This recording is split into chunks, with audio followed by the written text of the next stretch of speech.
ଦେଖନ୍ତୁ ଜଣେ ଅନ୍ଧ ଭିକାରୀ ରାସ୍ତା କଡ଼ରେ ଭିକ ମାଗୁଥିବା ସମୟରେ ଜଣେ ଚୋର ଆସି କେମିତି ପଇସା ଟଙ୍କା ନେବା ପାଇଁ ଚେଷ୍ଟା କରୁଥିବା ସମୟରେ ଲୋକମାନେ ତାଙ୍କୁ ଧରିଛନ୍ତି। ଦେଖନ୍ତୁ ଏହି ଅନ୍ଧ ଭିକାରୀ ଜଣକ ରାସ୍ତାରେ ଛିଡ଼ା ହୋଇ ଭିକ ମାଗୁଛି।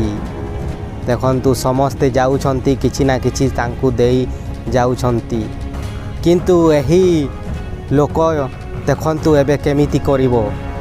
ଦେଖନ୍ତୁ ସେଇଥିରୁ କେମିତି ପଇସା ନେଇ ଚାଲିଯିବାକୁ ଚେଷ୍ଟା କରୁଛି। ଦେଖନ୍ତୁ ତାପରେ ସେହି ଝିଅ ଜଣକ ସାଇଡ଼ରେ ଥିବା ଦୌଡ଼ି ଆସି ଦେଖନ୍ତୁ ତାଙ୍କୁ ଧରି ଏବେ ଆଉ କିଛି ଲୋକ ଆସନ୍ତି। ତାପରେ ସେ ତାକୁ ଭଲସେ ଶିକ୍ଷା ଦିଅନ୍ତି। ଏମିତି ଚୋରକୁ କ'ଣ